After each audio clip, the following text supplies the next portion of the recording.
And you can send it to viewer mail at autolinedetroit.tv or give us a call to our own private Google number, we'll have you know, at 1-620-288-6546. And again, I'll say that, 1-620-288-6546. Want to thank the volunteers who are helping us monitor the chat room, Mud Monster, Scotty in Cleveland, and DC Auto Geek. Great having you guys there. And what about Rumble Strip? Is he in there too, Ben? Do you know?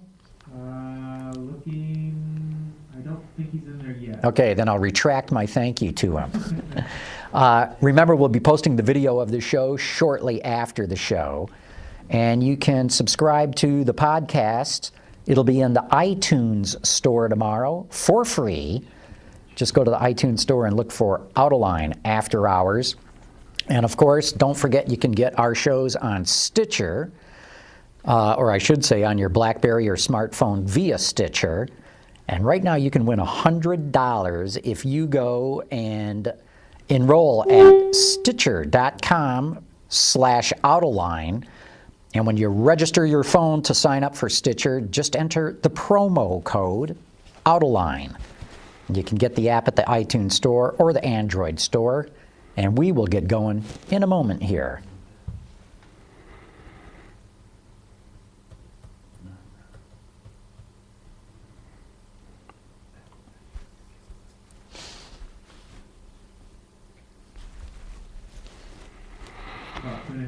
Okay.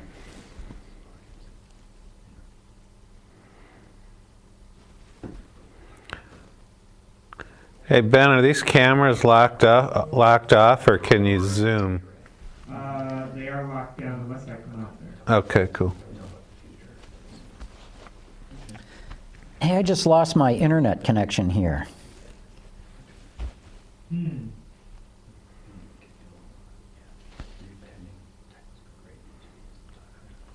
I'm going to put my phone in airplane mode just in case it was causing a problem. So which phone did you get? Which phone? It's the Droid. It's a Droid X by Motorola. This thing, I really like it. You like it? I like it a lot. Ooh, it's nice. You can't get the internet back on there? Did you try switching your switch on and off? No. Let's just see. Wow, John, you have a fall babbling brook scene. Yeah. What the hell is going on? You connect to the right one, Blue Sky Productions. Blue Sky Productions 2?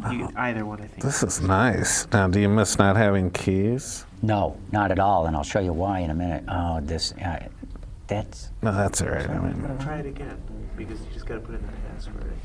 What, Blue Sky? Blue Sky Productions, all in one.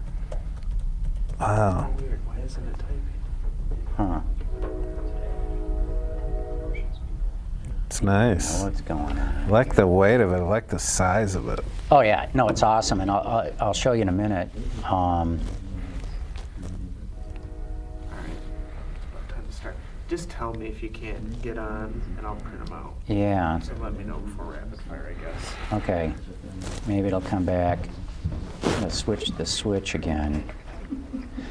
Well, we're starting. Yeah, we don't have time. In a matter of seconds here. Dario Franchitti and Scott Dixon are the two fastest in practice at New Hampshire. 171 miles an hour on that 1.025 mile oval. Did you see Mid-Ohio? 21.5 seconds. 5, 4, 3, 2, 1. Autoline After Hours is brought to you by Bridgestone, passion for excellence. Chevrolet, the all-new Chevrolet Cruze. Get used to more. And by Hyundai. Experience the 2011 Hyundai Sonata today at HyundaiSonata.com. Well, thanks for joining us, folks, and thank you for being here, Mr. Autoextremist. Thanks, John. Good to be with you again. I feel so much better when you show up every Thursday night. I got to do the show for you tomorrow, right? You do. Yeah, I got some work early in the morning, so you'll be filling in for Autoline Daily. That's Thank you. Yes. I'll thank you in advance. Glad to do it. Well, look, we don't want to talk about the stupid markets and the meltdown in the world. Who cares about that? No, we can't. I can't bear one more word about it. So let's not talk about that. The hand wringing. I know. Let's talk about Lincoln. Let's talk about Lincoln, because I got to go in there this week and they showed me a bunch of stuff. And I know you're very familiar with it too. Yeah. And I don't know about you, man, but I was really impressed. Yeah, people keep asking me, well, what's Lincoln doing? What's Lincoln doing? And they're not going to make it. And and then you see the stuff and you go, oh, okay, I get it. The new MKZ is sensational. Sensational. I agree totally. Yeah, it's got a real It's a showstopper. Yeah, it is. And I think they'll be showing that probably, what, Detroit or New York? I don't know, not Detroit, because I think they're probably going to unveil the Fusion before they do that. That's a whole nother story. But yeah, when you see what they're doing, and it's not just the cars, it's the plan, it's the strategy, it's the dealers, it's everything. They are giving it what the brand deserves, and they know it. It's been neglected for a long time, and they've lived on the black cars, the metro cars to the airport, and they're asking a lot of their dealers. It's the dealers didn't see the car till this past June. And they're getting rid of bunches of dealers. Well, have gotten rid of bunches of them. And the ones that stay have to spend. And I don't think people are quite prepared for the transformation of Lincoln. It's going to be very impressive. Well, the thing I was very much impressed by was they're creating a Lincoln organization, because in recent times, they've run Lincoln on a matrix organization. So if I'm a designer, an engineer, even a marketing person, I'm called in on an as-needed basis. I do my little bit, and then I go back to the mothership and I work on blue oval stuff. Yeah. And so nobody was really in charge of Lincoln. No one was running it, and it really showed. And now they're creating a core organization. A core organization of executives, and this is the thing that I emphasize, with international experience. It's really interesting, the team they're putting together. And Lincoln's just been given its own design studio, its own design staff. We'll have to talk with our guests, because we should tell everybody we got Ed Welburn coming in later in the show, because they stole one of his guys away, Max Wolf, who's now running the Lincoln design team. But to me, that is the core of it. And I'd love to see them go all the way, because, up through the 1950s, Lincoln was run as a true house. It had its own headquarters, its own designers and engineers. It had its own assembly plant. And I'd love to see it go back to that. But I better not get too excited. I don't think they're going quite that way. Nonetheless, this new organization, I think, is going to really pay off for them. Yeah, it's going to pay off, and where the rubber meets the road, these new Lincolns coming are definitely visually arresting on the road. It'll be good to see that brand back. Well, my question too all along was, how can they possibly take Ford platforms and make Lincolns out of them?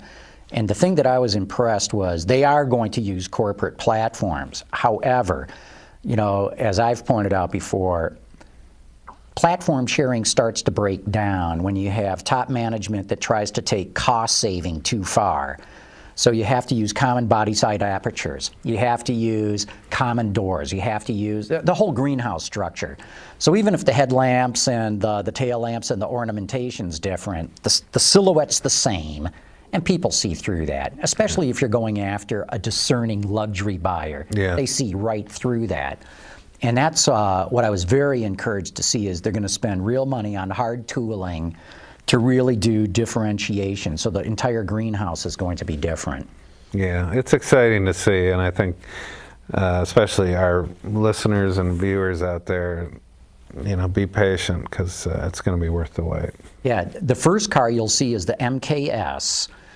And they've done a nice refresh. When you see the MKS, which will, I think, probably be at the LA show, don't judge what we're saying by that car. Yeah, no. It's not indicative of the new change that's coming. The MKZ definitely is. Yeah, MKZ is the first one that really will tell you what Lincoln's going to be about. And you raised the dealer issue, because that is a significant weak spot in the brand right now. Yeah. And their goal is to pare the number of dealers in the U.S. down to about 325, which, as it turns out, is the same number that Mercedes-Benz has in the U.S. market. And they showed me some concept drawings of what these dealerships will look like on the inside. And it's kind of like going into an upscale boutique hotel. You know, they've got a nice design theme to them. And the dealers are going to have to spend some money to bring it up to code, so to speak. But it's what they've got to do if they really want to sell to buyers who might otherwise consider Lexus or BMW, Audi, or whatever. I'm driving the A7. You like that car, don't you? Yeah, well, we've talked about it. I like the A8 like you do. And I've had the new A6, and I like that a lot. And maybe I'm just too much of a contrarian. Everyone seems to be so in love with the 7 that I'll say the 6 is better. But well, to me, yeah, 8, 6, 7. You know, Audi is, you know, I think the 7 right now is the state of the automotive art. You know, inside and out, nose to tail. It's, you know, they get it and they're on a roll and they haven't made a misstep lately in a long while. So the 6 is cool. But I'm with you. The 8 is. Well, the 8 is just such a substantial car. It really is. And in some respects, it can feel a little heavy, especially compared to the A7. But you know you're really in a luxury car in the A8. Yeah, yeah. I'm driving a little Fiat 500, which I like right now. But you don't seem to be convinced that this thing's going to hit the target. That Well, I mean, okay, I'm of Italian heritage. I'd love to see them succeed. I love the 500 in context. When you're in Europe and you see them, it's like, wow, it's cool. But over here, I'm afraid that this car, it's not substantive like the Mini. I don't care how many versions they do of it. I just don't think it's there. So I think we're talking about once the first on the block people get them, and that's anywhere from 12 to 24 months. They have a window. And if they don't have it then, where they're cranking them out and selling them every year to a certain amount, it'll be nothing but a minute player in the market. Yeah, I can't wait to see how sales go. Last month, they sold 3,000 in the U.S. market. Well, that's definitely the first on the block, people. And that, yeah. And if they can maintain that, that's pretty good for them. But I'm not sure they're going to be able to maintain that. Yeah. You know, cars like that are so fashionable can go out of fashion very quick. Exactly. It's a fashion accessory. And people go through fashion accessories, you know. That's why, you know, GM and Ford have done a great job with Mustang, you know, Camaro and Mustang, because the pony cars are almost fashion statements, but there's enough substance there that they keep tweaking them and bringing versions like, you know, Ed's got the Z01 Camaro coming, and Ford's got the various bosses coming, and you know they're going to bring the Bullet back any minute. So, you know, that's a different thing. But this is really, the 500 is a fashion accessory. And once the parents get them for their teenagers in high school, or the parents get them for a 4th car or whatever, that's going to run out pretty quick. Then it's like, okay. Now what? Now what? So. No, I wish them the best. I like the car, but I don't think it's a... Well, I think they've got to extend the product line. And they can take a couple of years to do it, but it better not be a whole lot more than a couple of years. Now, I think next year we've got the Abarth coming, which is the high-performance version of it. Yeah, 160 horsepower, you know, it's kind of nice. But you were saying you saw a bone stock 500. Which I get that. I get what you were saying. A bone stock 500 with the dog dish hubcaps and nothing on it. Steel wheels. Yeah, maybe that's truer to what it should be over here than, you know, see the brake calipers and the alloy wheels and stuff, because that kind of comes apart, you know. We'll see. Yep, we will. Well, hey, why don't we take a break right now early, and let's get Ed Welburn in here, because that's going to be a lot of fun. Yeah. And Ben, since we're bringing Ed Welburn on, why don't we start off with our friends from Chevrolet? Not only does the Chevrolet Cruze offer a ton of features, it features some of the best safety and maintenance in the business. The Cruze comes with rear park assist, which beeps if you're about to back into something. It has rollover mitigation, which means the car senses if it might roll over and applies the brakes to the outside front tire to bring the car back under control. And it has OnStar Vehicle Diagnostics, which sends you emails about the latest status of your car. And you can learn a lot more about it at Chevrolet.com/Cruze. Really? Wow. Well, we'll talk about that. And we got to thank Ed Welburn for joining us here on Autoline After Hours. great. It is great Yeah, having you yeah, back here. Yeah, Ed is been a while. Ed's a cool guy. He's a Chaparral aficionado. He's actually ridden in a Chaparral.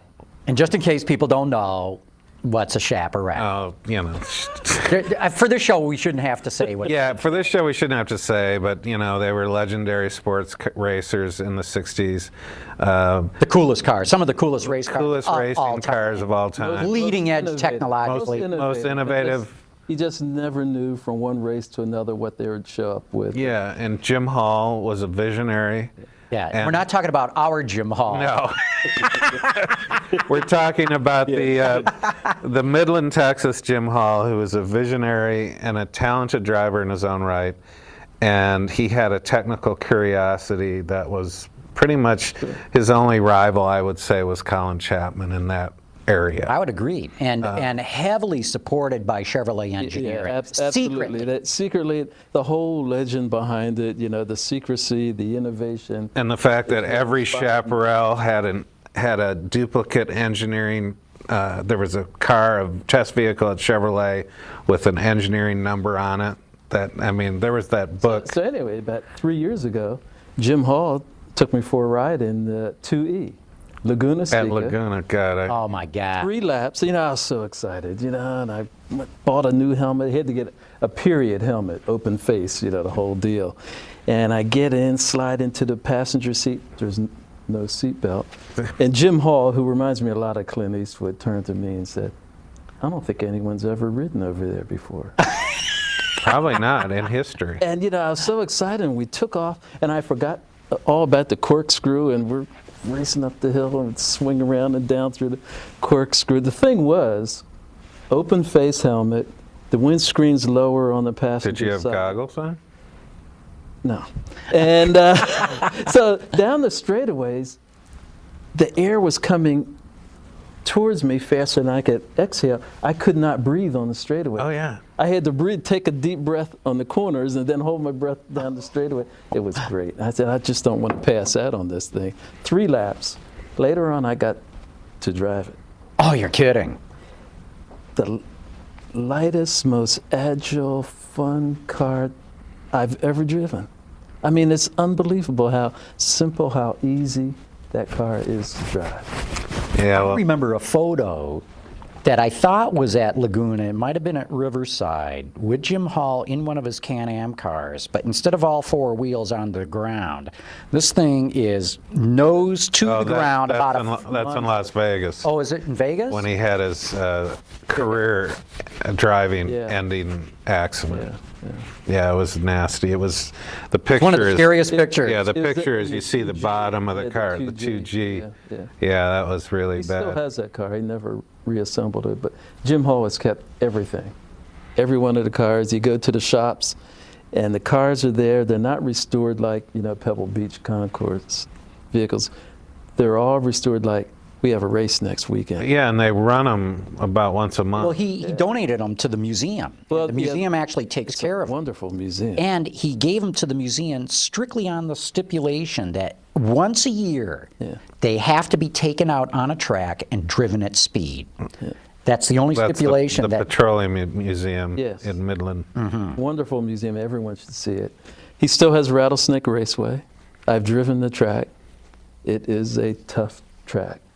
People don't know that about me. I do. I've driven Rattlesnake Raceway. Let's back up. You know, for our viewers and listeners, Ed Welburn, you know, GM has a legacy of the finest, some of the finest designers in automotive history. They had Harley Earl, who basically invented the craft, who passed the baton to Bill Mitchell. And it was like General Motors, in terms of design, I don't know what's the equivalent of sports analogy of Jim Brown being handed off to Gale Sayers or something.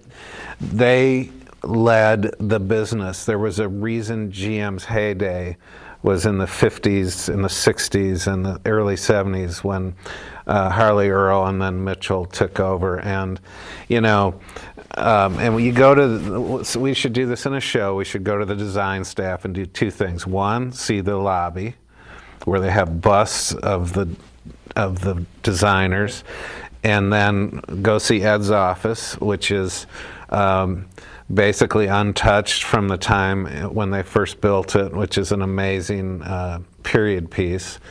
But Ed, I feel Ed is there's so many talented designers that came between Ed and Mitchell, but I feel that Ed deserves to be mentioned with Harley Earl and Bill Mitchell, because this business today is a totally different business. It's a global business. You know, I talked to Ed enough to know I was in Korea last week and I'm going to Shanghai next week, and you know, the demands on Ed are such, and he's got tremendous talent. You know, Ed will be the first one to say, hey, I've got a great team, but he's an enthusiast, he's got his own way of getting people to respond and do fabulous work. There are incredible challenges in the industry today, yeah, but it is so much fun. Yeah, by the way, this guy has too much fun. It just, okay, the building was built in the 50s. Harley Earl's office is still in place. But you today, go through a tour we have today? the absolute latest technologies, the virtual reality labs, you've been there. We still have, mechanical assembly where we maintain all the historic concepts. That's the double secret garage, John, that we need to do a show from. Yeah, I'd love to have you come visit mechanical assembly, some of the historic concepts, and the latest. I remember the last time we were there. Where you will not go is Studio X.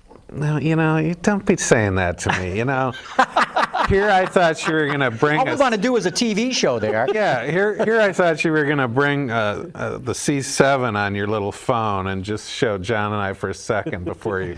But no, I'm not going to take you to Studio X. No, actually, I'm kidding.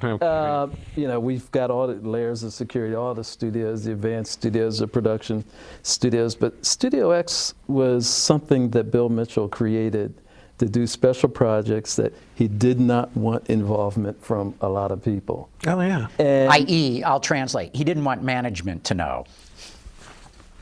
I brought back Studio X because there were a couple projects that needed some real quiet time. The Camaro started there. We did some Corvette work in there. We did the presidential limousine in there. So That's very cool. With Secret Service. So it's a very special place. Very few people know where it is. Well, if we go there and see mechanical assembly, that's cool enough. I mean, last time we were there, the Corvair, the Monza Spider was there, that show car that I rode with Mitchell in, and Ed oversaw the restoration of my favorite all-time car, the original Stingray, which is still, to me, I don't know. It's amazing. It's an amazing car from any angle. You walk up to it, you can't believe the size of it. It's small. Yes. And I was hoping you were going to say you were going to restore the Shark, but... we will. And, our paint shop, to some of those guys, they can't wait to do it, to take on that challenge of taking care of, the gradient. Go ahead. Tell the Shinoda story. Yeah, well, the Shark, Mitchell was deep sea fishing and he said, and he was inspired, and they did that paint job. And Ed, to match what? He had a swordfish, wasn't it, or a marlin or something like that? He wanted the paint job. The top, when you look at the fish in side view, it's really black at the top, and it gradiates almost down to white or bluish gray at the bottom. And when you look at the Shark from side view, it's amazing. The Mako Shark. it has gills, it's got all the nose, it's got the same kind of point, the whole deal. And when they completed the development of that design and they built the runner and they were painting it. This is a famous The story. whole deal was, they had to duplicate the color of that fish. And Hanging in Mitchell's office. It had been hanging in his office. They brought it down to the paint shop. They had it mounted on the wall. The guys painted and painted in the gradation of the tones, to perfection. And Mitchell would come down and he was not happy. They had not duplicated. They didn't get what was in the paint. Over and over again, they repainted it. And finally, one night, they said, enough was enough. And they repainted the fish. One night around midnight. Next day, Mitchell came in, you guys finally got it. That's it. That's a classic story. There were so many classic stories of Mitchell, though, but that's the part of the business that people don't get from the outside. There's a camaraderie in design. It's my most favorite aspect of the business. I still say it's the most important part of the business. Absolutely. Well, it is. I mean, it's, okay, everyone's got great technologies, great fuel economy, pricing is very competitive. Quality, manufacturing efficiency, blah, blah, blah, blah, blah. That's not what makes people buy cars. And everyone, someone may have a technical advantage for a while, but it isn't for long.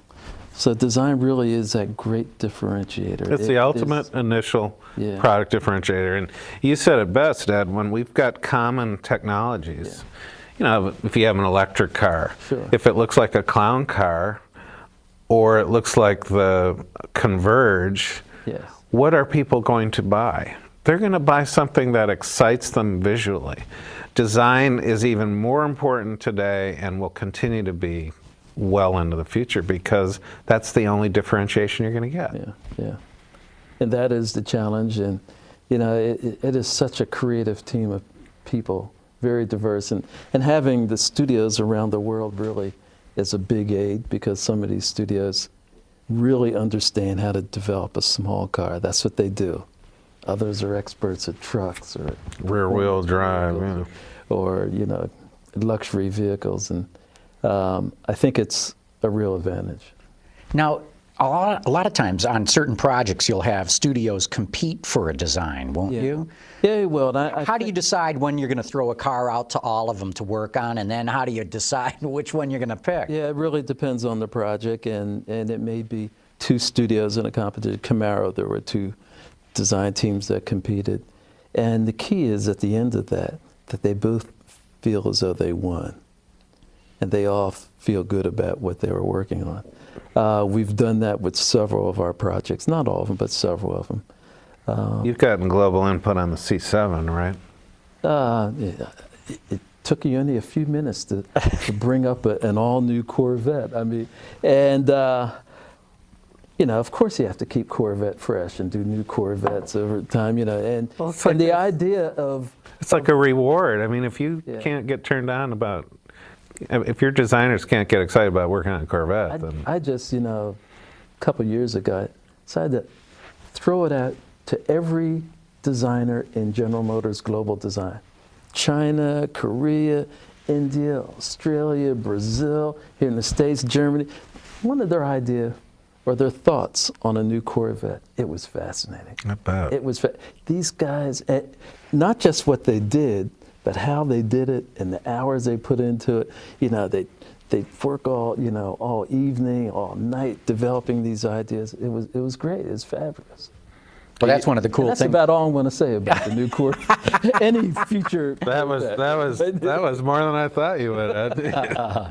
That's got to be one of the toughest things to do, though, is decide which one of these designs do you go with. Yeah, it is a challenge. I think when we developed the Camaro, and we had two teams, one in advanced design and the other in that secret studio.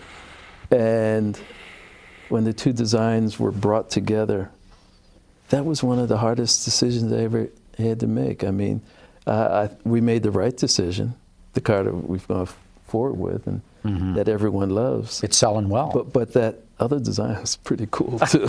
It was real cool. Still one of the great press introductions. It was at the Detroit show. It was for the Camaro. That was to see adults with tears in their eyes. They were so. Well, there were some very historic racing Camaros there that, I mean, you know. Even had my Camaro, because my Camaro had been in the studio with the team as they developed it, but you know, Tom Peters' cars, there's some historic Smoky Unix. The black and gold car, Donahue's, my favorite Camaros to this day were the 68s, but. Roger Penske was there. Yeah. I mean, it was huge. That was really good. And they ran the cars, Yeah. you know, loud, open pipes. It was awesome. It was good. We had a great reveal, and this shows how, man, the world is changing. Here we are in Thailand, at the auto show in Thailand, introducing a show vehicle of a future mid-sized truck. And there's a huge Chevy pickup club in Thailand. And they all were there with pickup trucks from the 30s and the 40s and 50s and 60s, Chevy pickups. They were all right-hand drive. Wow. Some were absolutely stock. Some were, you know, hot rodded up. But they were there as part of the whole thing. Big Route 66 influence. It is so exciting to see the passion that people have for the Chevrolet brand around the world. I mean, Thailand of all places. Well, Thailand, of course, is the second biggest pickup market in the world, second only to the United States. It's the #1 midsize pickup market in the world. And yeah, so #2 of pickups. But I didn't know Chevy went back that far, and there'd be right-hand steering versions that go back to the 30s and whatnot there. That's amazing. Yeah, that was cool. So how do you take that passion in Corvette and Camaro and with the trucks and get them into your mainstream cars? It's, you know, I think, and there was a period where Chevrolets were starting to turn into commodities. And I give the Camaro project a lot of credit for changing that. It's like it lit a fire in the brand. And I don't care what studio I go into, it can be the studio down in Brazil or the one in China. The designers will have a die-cast model of a Camaro on their desk. They can be working on a small Mini, or they can be developing a new vehicle for the emerging market. It doesn't matter, but that Camaro has its influence on what they're doing. And there's this whole emotional quality. And now, you know, as a global organization, we've developed a clear identity for Chevrolet that is consistent around the world. It really is. That's one of the things that's impressed me is that consistency, which never existed before. Yeah, it never did. And to the point that, you know, when I look at the new Malibu that you've got coming out, it looks much more like an American design to me, and yet you're going to be using that styling elsewhere in the world, and I'm just surprised to see that it would catch on there. It's a very international size, but you know, the Chevrolet brand, its roots are in America, and really around the world, they love that. I mean, it's amazing the excitement they have around Camaro everywhere you go. So when you look at the new Malibu and you look at the rear quarters, the hips, there's a bit of that Camaro influence in it, in the rear quarter of the vehicle and in the tail lamp design. And, it's an international size vehicle that will be sold in like 100 countries around the world. Should we take a break here, Jim? Yeah, why don't we do that? Ben, time to thank our friends at Hyundai. The 6th generation of the Hyundai Sonata is taking the industry by storm, and no wonder. It offers a fluidic design theme that gives it a strikingly modern, coupe-like exterior design, and yet the interior provides the roominess of a full-size car as measured by the EPA. The Sonata also provides an eco-friendly interior with soy-based foam for the seats. Put it all together with Hyundai's strong reliability and value proposition, and you've got yourself a really compelling package. Check it all out at HyundaiSonata.com. Well, we've been talking about Chevrolet. Let's talk about some of the other things that you're working on. How's that new Riviera coming? You know, boy, I got to tell you, Buick has got to be one of the fastest growing brands in America. The whole turnaround of the Buick brand is something I'm very excited about. Of course, it's doing very well in China. I think they're selling like 3 Buicks in China to every Buick you sell here, but the brand is really growing. Well, if it wasn't for China, Buick might have not made it. Yeah, but it is really turning around, and it's something I'm very excited about. LaCrosse is doing well. LaCrosse shows well on the road. Well, not only that, but we're does. into what, year 3 of LaCrosse right now? But it still looks good. Not only that, Peter, I'd make the point that it's even growing more on me. I like the LaCrosse now more than I did when it first came I out. like it better than when you showed it to us in the Heritage Museum for the first time. You teased it. I like it better now. I agree with you. I mean, it looks... You know, we go to all these shows, you see the cars under the lights, you don't know until they're on the road. And they're coming at you, turning in front of you. It's like the A7. I thought the A7, I didn't think much of it in the show.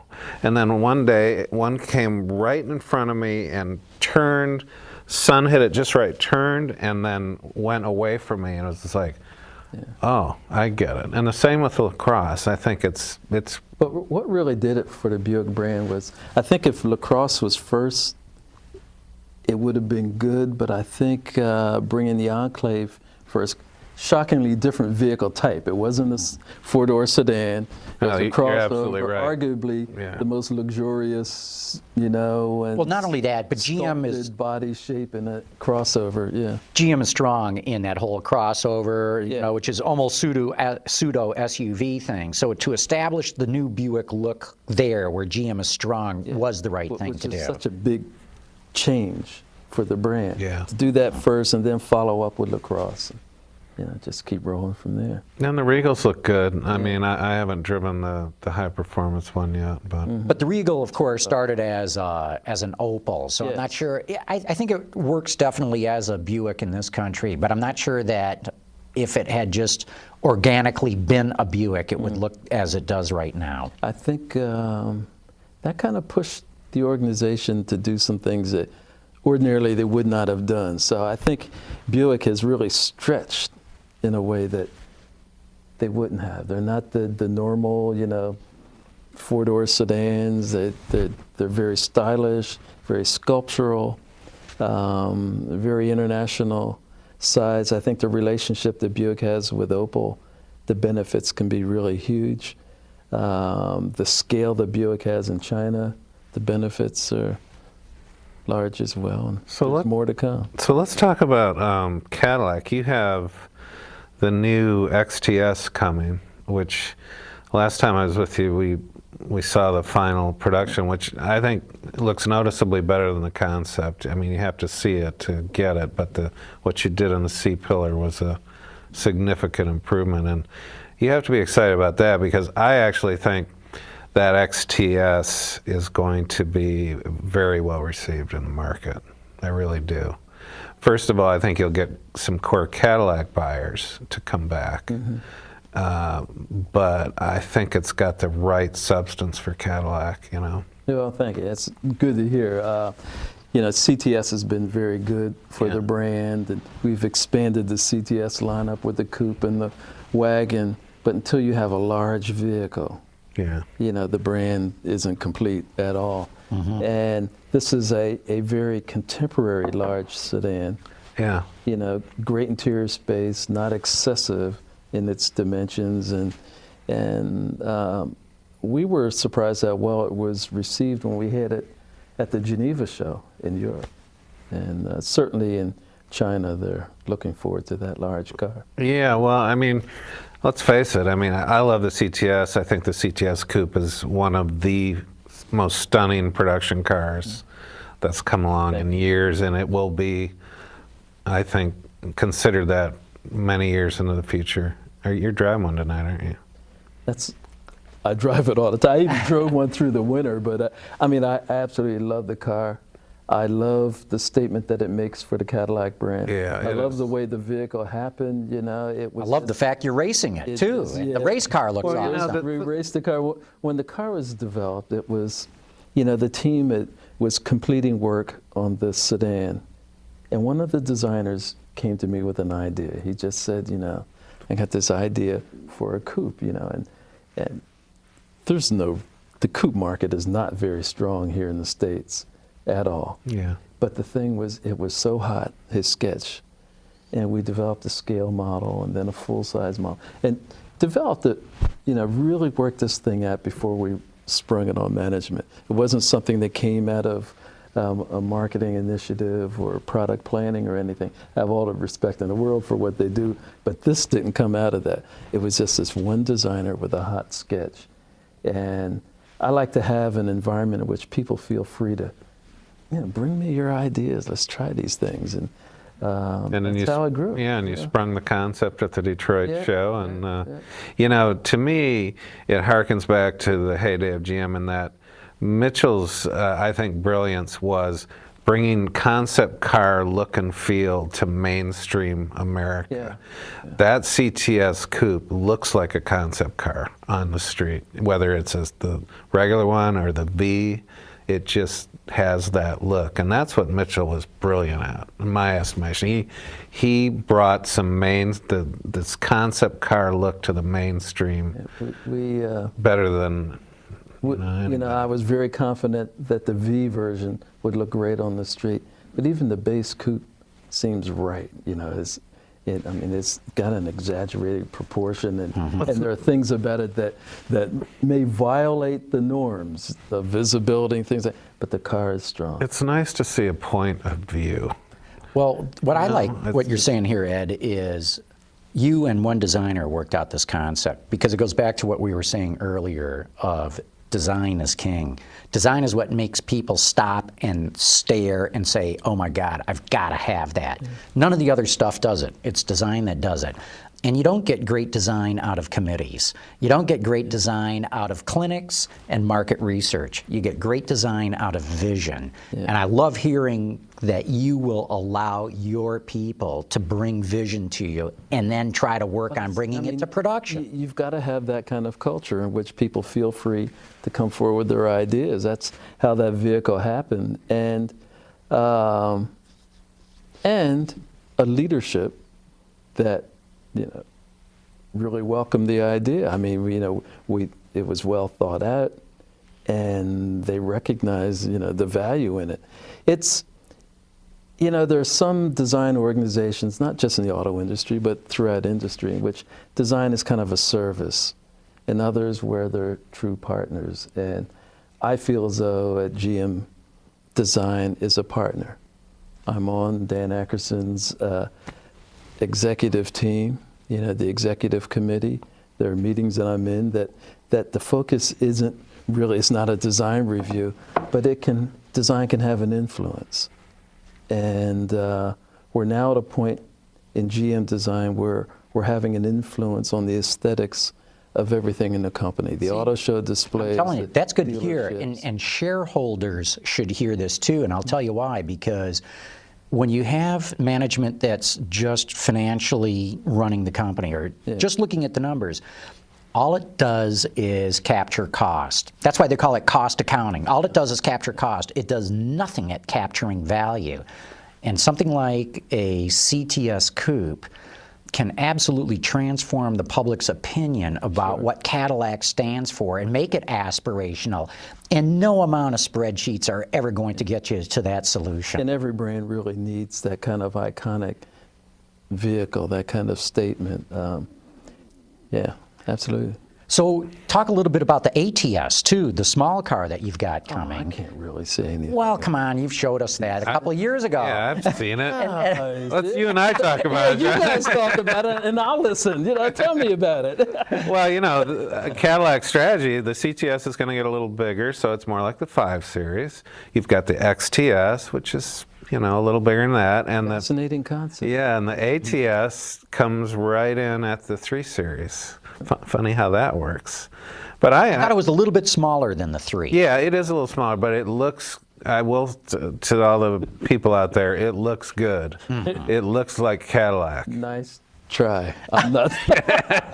well, then talk about it this way. This has got to help Cadillac outside of the U.S. market. The brand has got to have a smaller car that sells in volume. Absolutely. I mean, Cadillac is you know, they've had their challenges in China, but with the new products, it's really starting to catch on. I mean, sales were up 88% last month. I remember that figure. The SRX is a huge hit in China. Well, China, they just love these crossovers, don't they? Yeah, they do. I mean, the last auto show, the Shanghai show, you know, from my hotel room, I'm watching the trucks take the vehicles into the show, and I guess they had some large lot where they dropped off all the vehicles for the show, and then these flatbeds took them in, and it was just SUV, SUV. Well, look at what Audi's doing with their Q5 in China. Yeah, It's just. yeah. But the SRX is really, really doing And that's well. another good looking vehicle. You know, we talked about like the LaCrosse and whatnot, but and the CTS Coupe. I like the SRX a lot. I like it from all angles, in fact. It's doing very well, thank you. So what else can't you talk about that we can talk about? Well, look, let's take another break here, and then we got to get to a bunch of questions from the audience. But Ben, let's thank our friends at Bridgestone. Bridgestone is featuring its third generation of run-flat tires with groundbreaking new technology. Current run-flat tires can offer peace of mind for consumers, but the added mass and the stiffer sidewalls can compromise ride comfort and fuel efficiency. The new third-generation Bridgestone run-flat tires reduce heat and improve performance and ride comfort. Whether you're a program manager in the industry or just looking for a set for your personal car, check it out at BridgestoneTire.com. Okay, it's time for a rapid fire. Ben, let's bring it in.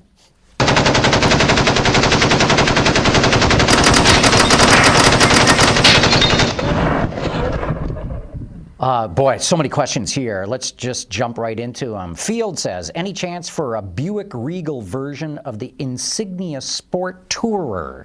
Oh, there's a lot of interest in that. In fact, there are a few of them running around Detroit right now.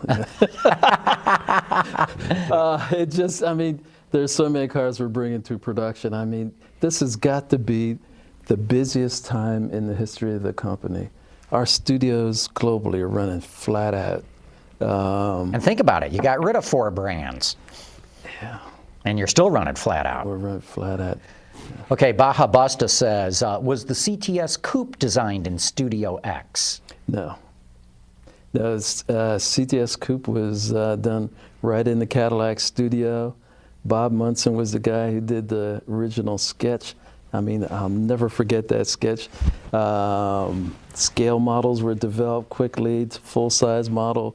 We showed it to the leadership of the company, and there you go. Here's a good question from Mitch. Then he followed it up with a wagon.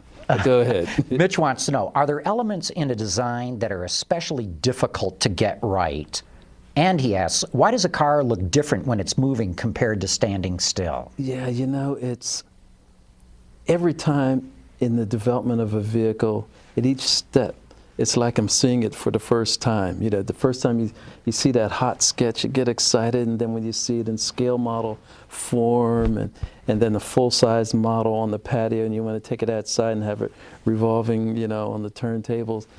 But then when you see it on the street, it's like you're seeing it again for the first time. Just like It's Peter was just talking about. So exciting. But are there certain great. elements of the car that are especially hard to get right? Well, it's difficult if the proportions aren't right.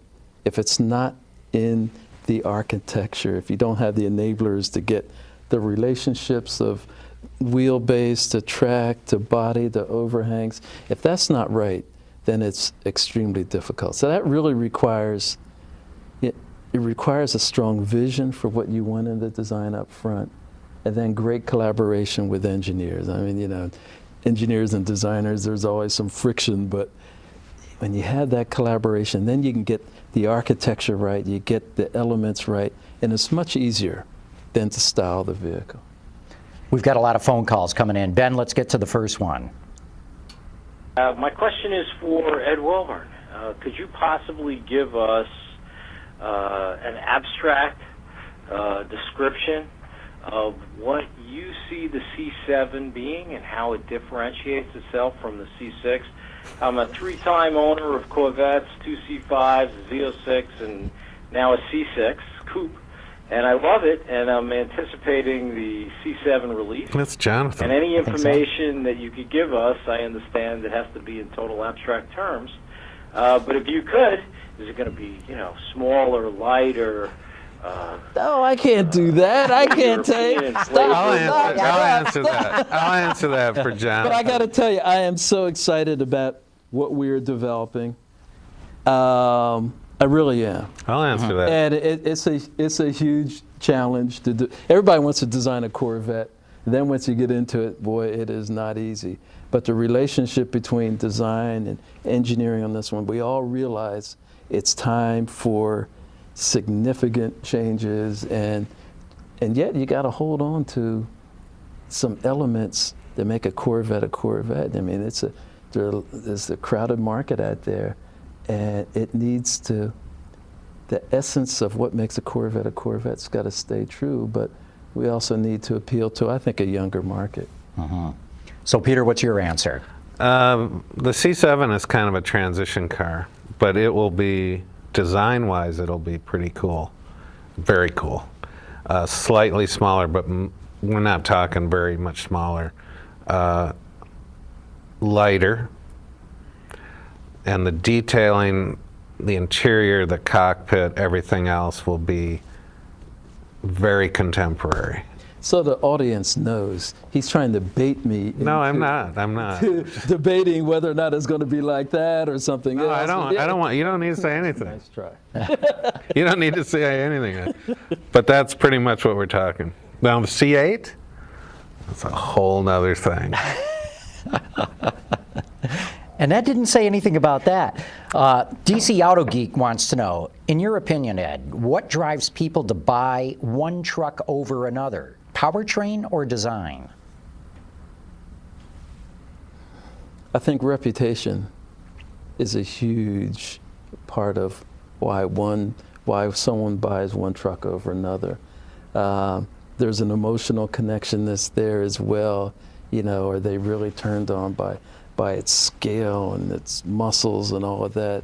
Is it, but reputation, durability. Well, don't you think truck buyers are the most partisan, loyal? Oh, they are. I mean, they are. You've seen the bumper stickers. Yeah, I'd rather push a Chevy than drive a Ford. Yeah, they are so loyal. I mean, the loyalty there. That group, and there's one other group, and that would be like where the 3 Series BMW is, and that whole category of small luxury vehicles. Very loyal there. I mean, BMW doesn't have anything to do with the Mercedes and vice versa. But that truck group is so loyal. It's so strong. Yeah. Ben, let's bring in another phone call. Hi, everyone. Great show. This is Joe from Austin, Texas. I have a question for Welburn. If you could tell us some details or some insight about what the next Camaro is going to be as far as its design influence, or what's the exterior design going to be like, what they're looking at. But the Mustang, they're saying the Mustang is going to be revolutionary, the next Mustang is going to be revolutionary. What the Camaro going to do from then on? Just like to hear that feedback. Thanks. Great show. Bye. The important thing with Camaro is, this car has just connected with customers across America and really around the world. I mean, it is such an iconic vehicle and does so much for the brand, and you just don't want to upset that. The challenge is, you want to retain what that is that connects with everyone, and yet you do need to progress. I've watched vehicles that they were timid, they were afraid to change, and then they lost. Yeah. And then they lost. We can verify that the next Camaro is on a different platform and slightly smaller and lighter. What are you talking about? Ed doesn't even know about what that. Are you talking about? Is that right?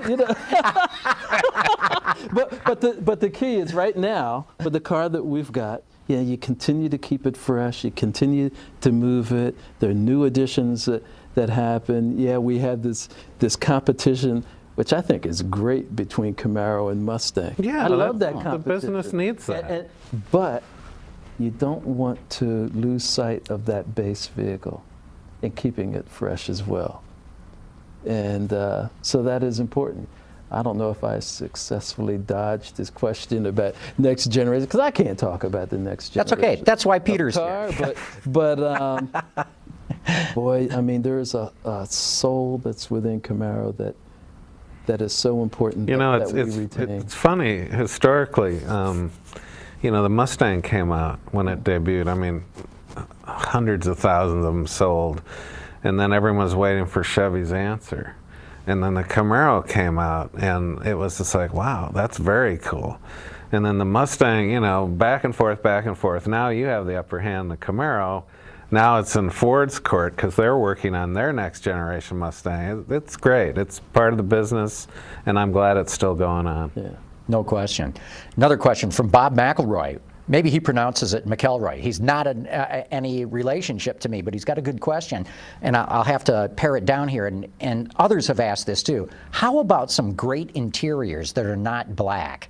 And there's another question in here, you know, or beige or gray. That we seem to only get 3 colors these days from anybody. It's, you know, there was a point just a few years ago where I think GM was 2 years behind the industry when it comes to interior design. 2? And we had to really, okay, maybe 3 or 4. Okay. But it was important. We put together a very, very talented team, brought in some new people in it as well, put incredible focus on it. Bob Lutz is a big part of that, on interior design, and have really turned that around. In, you know, color, both interior and exterior, is very much influenced by the economy. And when the economy is tough, people make conservative choices because they're thinking 3 years now, am I going to be able to sell this car with that strikingly different interior color or exterior color or not? And during this period of time, most of our customers aren't willing to make that kind of risk. I do see some areas where it's starting to change though.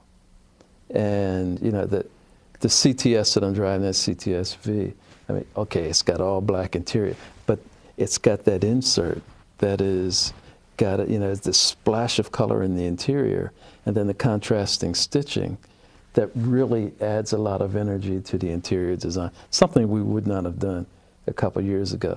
I think you'll start to see more color in the interior, but it's a challenge. Well, I still see another thing. I think manufacturing's got too much say in these things these days. And I understand you need to have manufacturing efficiency, but to me, they want to limit build variation as much as possible. They'd rather build every car the same if they could. I think we found we were able to unlock that code with a new vehicle that you'll see from Cadillac very soon.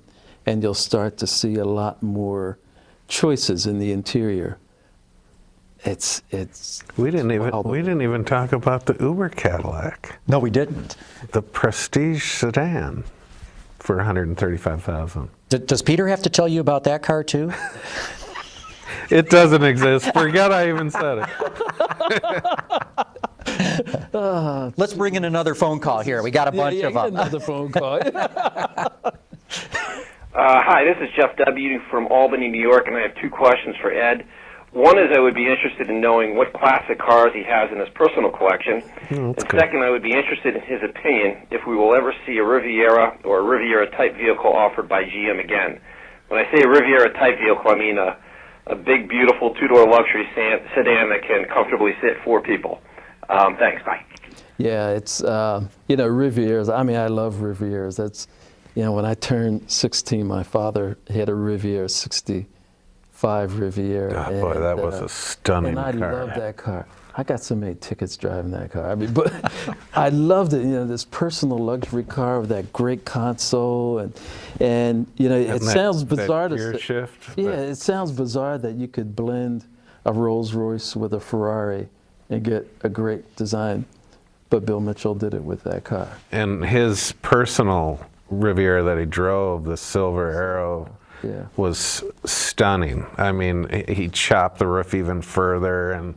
But the idea of a personal luxury car like that, I think, is a very valid concept today. Ding, ding, ding, ding, ding. Whether it's a 2-door or a 4-door coupe, you know, there is room for it. I mean, we have a lot of vehicles, as I said earlier, that we're doing, very important vehicles.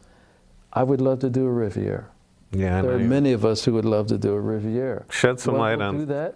I don't know, but okay. Shed some light on some of your cars. You have a. I have my '69 Camaro, which, you know, we talked about. It's really nice. And you brought it to the Dream Cruise. To the Dream Cruise Yeah, 2 years ago, yeah. right? I drive it to work every now and then. You know, I commute to work in it. It's an almost perfect car that after a couple years of driving this absolutely stock car, I decided, you know, it would be a lot more fun if the suspension was enhanced a bit, if the wheels were a little bigger, nothing big and crazy. So I designed a set of 5-spoke wheels, a little larger than stock, and had them made on the West Coast. And just a few little adjustments here and there to make it a lot more fun to drive. So there's that, and I've got a Corvette, just a few years old, that is a convertible, top never goes up on. It's just a fun car to run around town in. And my daily driver is a CTS V coupe. Fantastic. My wife has a CTS wagon, so yeah. That's great. Let's You get have back. to come by the garage sometime. Yeah. Yeah, we'll do that. On our way to the X studio. Okay, Mike Dwight says, are you still working on the Bare Necessities concept car I read about a couple of years ago? The Bare Necessities concept. I don't know I what don't that know. is, unless it's a little pod car that they did in No, you know, Shanghai. I'll tell you that the big thing is that the emerging markets are growing fast. And it used to be that is where old cars kind of went, you know, after they left the market and established market, you know, like a 10-year-old vehicle would then be sold in the emerging markets. But customers in emerging markets want the latest design. Even if it's going to be an extremely affordable vehicle. We have a studio in Brazil that is really focused on the emerging market. And vehicles like, you know, the Colorado show truck that we showed for Chevrolet. And there's a new Cobalt, which was designed for the emerging market, a sedan. And there are other vehicles that we're developing. I mean, it is an important market. It's changing rapidly. All the competition is starting to move there with new, fresh product. So we have a real focused effort around designing very fresh new designs for the emerging market. Yeah, that's where the growth is. Yeah, That's yeah, for sure. Tremendous growth. Hey, let's bring in another phone call here, Ben. Yeah, John Rick from San Diego. I wonder if Ed could tell us anything about a possibility of the Buick Riviera coming back. And, We already got possibly that. when. Another vote for Riviera. Yeah. You know? Well, we've talked about that one. Goggles Pisano says, you've reimagined the Camaro. What GM vehicle from the past would you love to revive next?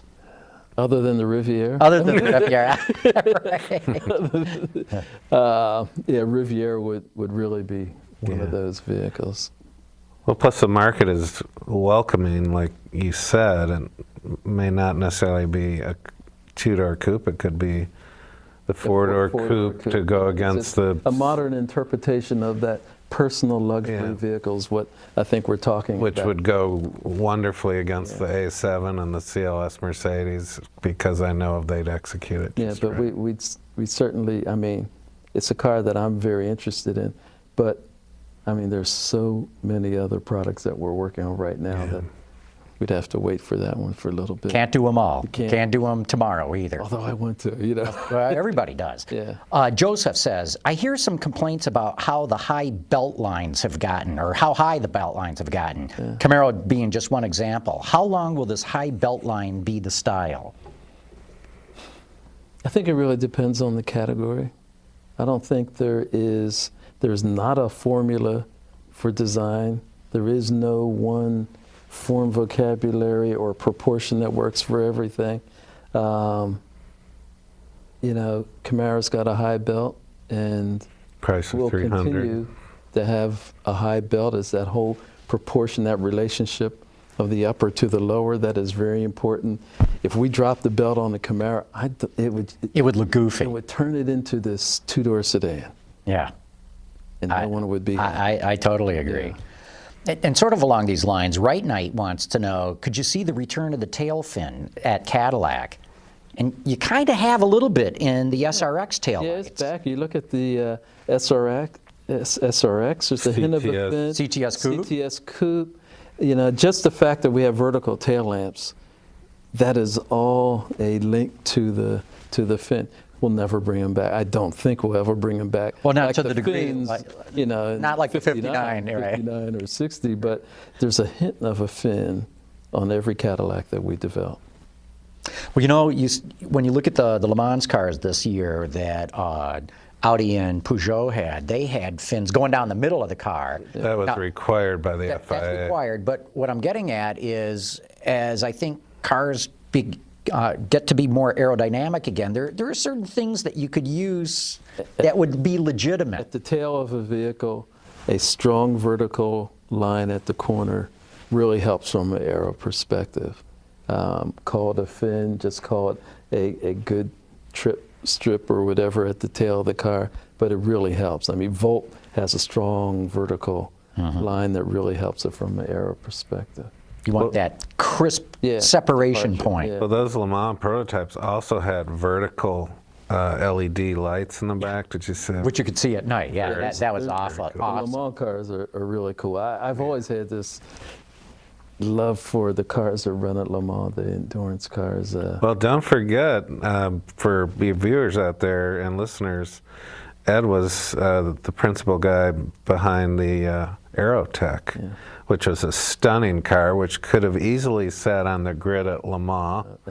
I think it was my love of cars that run at Le Mans, the 917s in particular, Longtail, that were my inspiration. And you know, the very first sketch I did on that project was really the sketch that was used. I finally got a chance to drive that car. The Aerotech? The Aerotech? A few months ago. And didn't AJ Foyt set some speed record with that thing? Oh, yeah. He did. I got to know him quite well through that project. What's that, 252 miles an hour? 257, and closed course record. And others have tried to break that record and weren't able to do it. And just quietly, they tried to keep that very quiet. In fact, Oldsmobile used that in an ad that I seem to remember, where there was like some sort of fog or dust, and this car just burst out of it, and it was such a cool shot. I mean, it was a 2-liter engine with 1,000 horsepower. Not necessarily an endurance engine, but I love it. It was great. It was a great project. I learned a lot about working in aero. It was kind of a transition project for me from just being a designer on the boards to one who was still sketching but managing a project, working with marketing, working with the aero guys,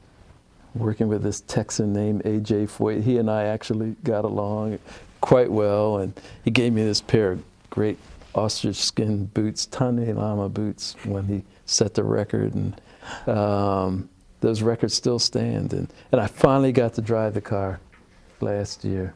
Yeah. It was cool. That was based on a March IndyCar chassis, wasn't it? Yeah, it was a March IndyCar chassis. Actually, a cheated version of it because we reduced the fuel tanks and things like that, and it sat a bit lower. And the cockpit was so tight, and you don't move at all when you're in there. And it was great to drive the car because all the things that I was hearing from AJ about the latches with the canopy and all that, and certain things that were happening, I finally said, yeah, I understand. After all these years, I understand why there are things he liked and things that he complained about. I didn't drive it at nearly the speed that he said. I mean, the guys at the proving grounds thought that I was going to try to go out and run about 250, 260, and so they put some Corvettes ahead of me, and it strategically placed them so that I couldn't pass them, so they were kind of my governor. But it was a lot. Where, at Milford? Yeah. On the 5 Mile Circle? Yeah. Oh. Hey, let's bring in another phone call here, Ben. Hi, it's Ralph from Toronto, Canada. Just wanted to know if Mr. Welburn could tell us if there's any chance or opportunities to maybe get the Utes from Australia up here. I know they work quite well down in Australia for the commercial market, so is there any chance that that product could be maybe marketed in North America? Thank you. Yeah, we've looked at that a number of times. I mean, basically it's an El Camino is what it is. Well, you had the Pontiac. We showed that at New York. Yeah, we've looked at it real hard. We looked at it as a Pontiac. We've looked at it with a couple other brands. I mean, if you were to do it, it would have to be a Chevrolet, a Chevy El Camino. And with so many great products under development for Chevrolet, or in the market today, or under development, it doesn't have quite the priority, I gotta say. And it still has, I mean, it even came up today as something, you know, people were interested in doing in the company, but it is not in the plans right now. How about, since we're talking about some of the stuff out of Australia, front drive versus rear drive? You know, the industry seems to be on this binge again to go back to, or go 100% front drive again. Yeah, really, I mean, for so many efficiencies and fuel economy and all that, more efficient vehicles, but there is still room for rear drive vehicles, and there's certainly rear drive vehicles in our future. Hallelujah. Hallelujah is right. Yeah, absolutely, and it's been so much a part of the Holden brand. Now Toyota has gone into Australia with front drive vehicles and have done quite well. I think #1 in the market. Yeah, so we, you know, the Holden brand is a very important brand, and we have to do the absolute right thing for that brand for them to be successful. And so I think you'll see a good variety of vehicles. Now, you know, they've got the Cruise there as a Holden. It's, you know, front drive vehicle, and there's some very special versions of it that will be there. You know, in Australia, they do some really hot stuff. That's right. Phil Hopewell in Burlington, Ontario wants to know, how do I pare this down a bit? How do you decide whether a car should be an angular design or a rounded design? Yeah, well, I think he really, #1, in a market as crowded as ours is, a brand has to stand for something. A brand has to have a very strong identity, the brand character. And we have established a look, a form vocabulary for each one of our brands.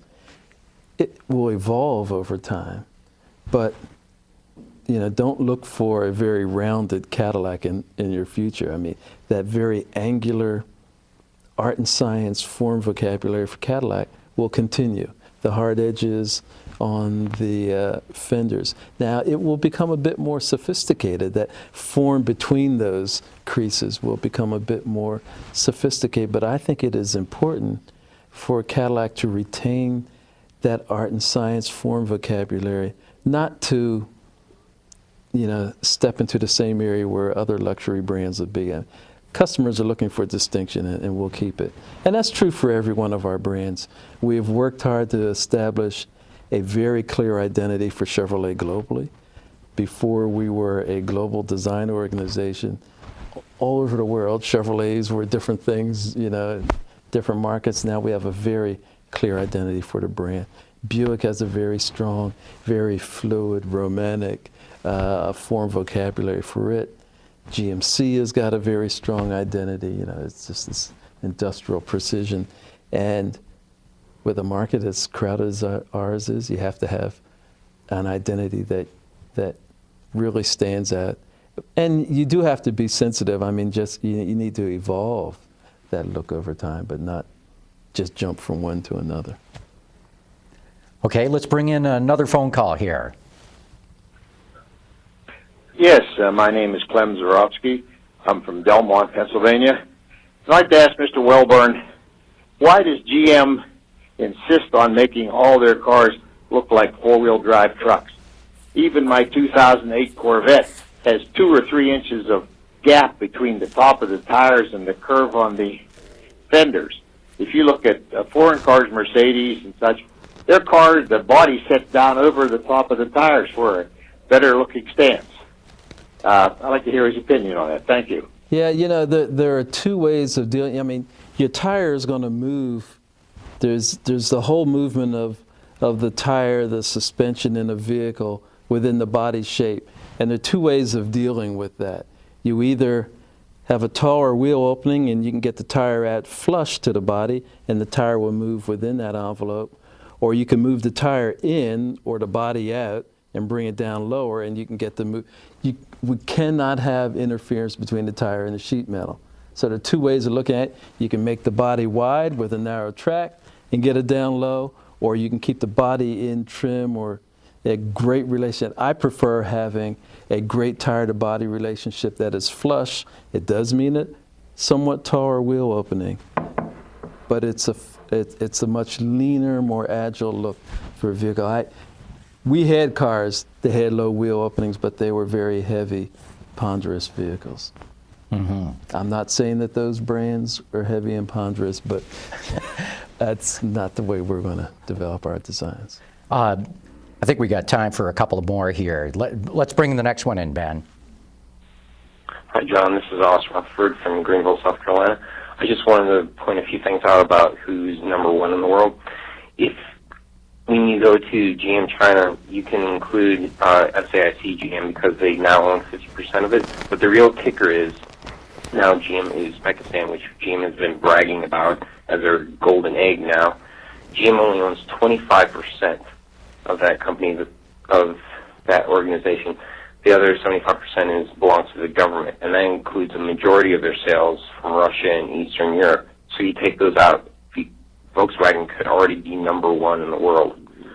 Thank you. Bye. Okay, what's next?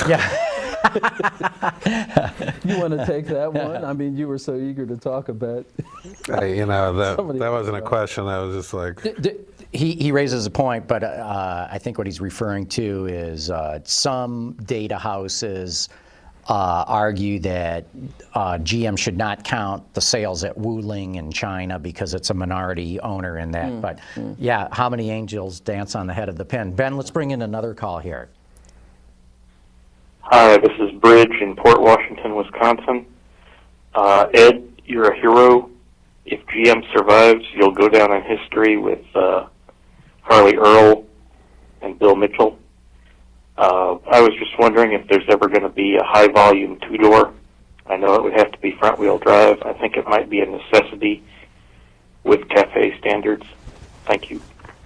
First, thank you very much. I do really appreciate that compliments for something that I really enjoy doing.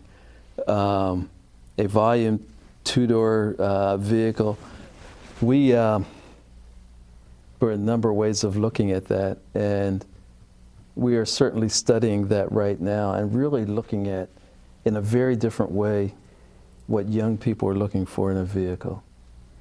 And the fruits of some of those studies, I think you will see in the not too distant future. But yeah, it is so fascinating just trying to get into the heads of what young people are looking at. On the most part, they're really looking for sedans, and which is a surprise to a lot of people who are older than them.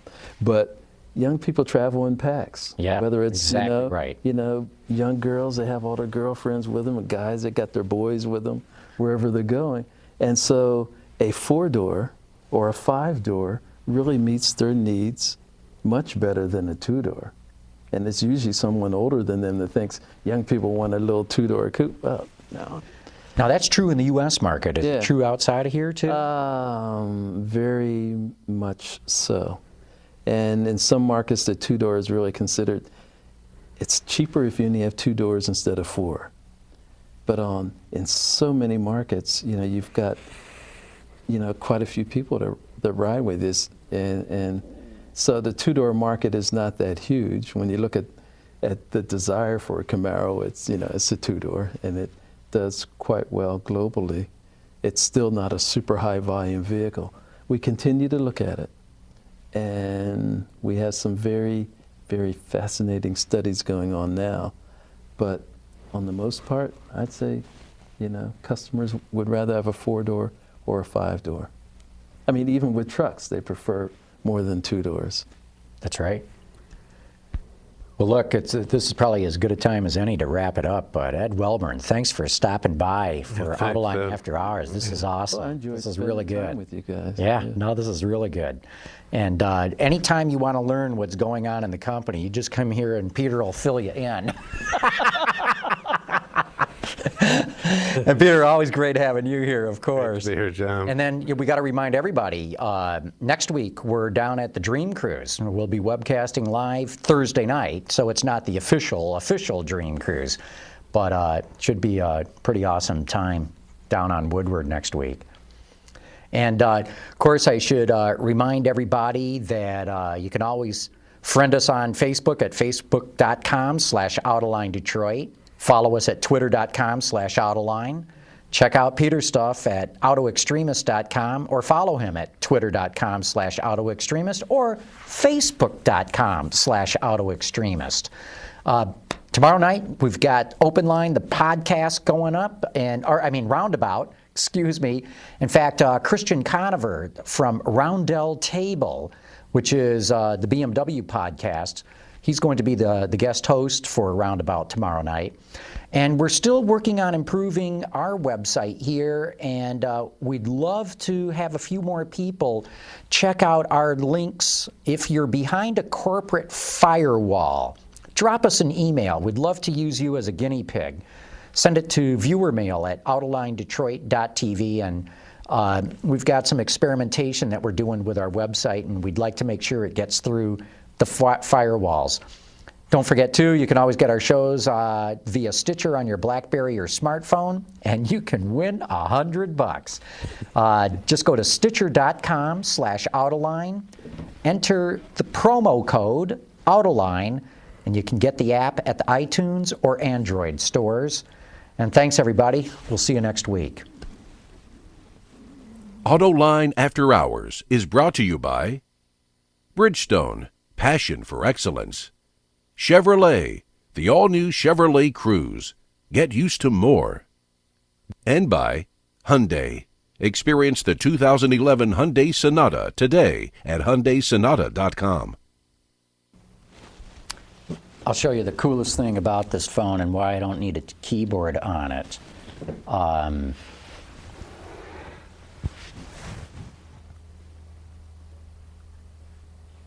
If I go to, I'll just do a mail thing here, email, and let's go to a new one. What's the model again? This is called the Droid X. And so instead of typing, they have swiping. So if I go here and I go, hello, what? Holy hello, Peter. How's everything? So instead, you can type out, tack, tack, tack, tack, tack, tack, tack. Wow. But if you just swipe it, it gets it. Or I can do this. Oh, man. Oh, didn't work that time. Let's try this. Why is it not doing it? Well, it works every other time, but it's got voice recognition, so you can just talk into the thing too, and it'll change your speech to text. So between the swiping and the talking, wow, I don't need a keyboard. That I would like. Ed, thank you very much for taking the time to come here. This is great. Yeah, my pleasure. I know it'd be fun to do a show from the. You know, you could do a Sunday show, even just the design staff lobby, which is so impressive. And, mechanical assembly. Well, Ed's office is pretty cool.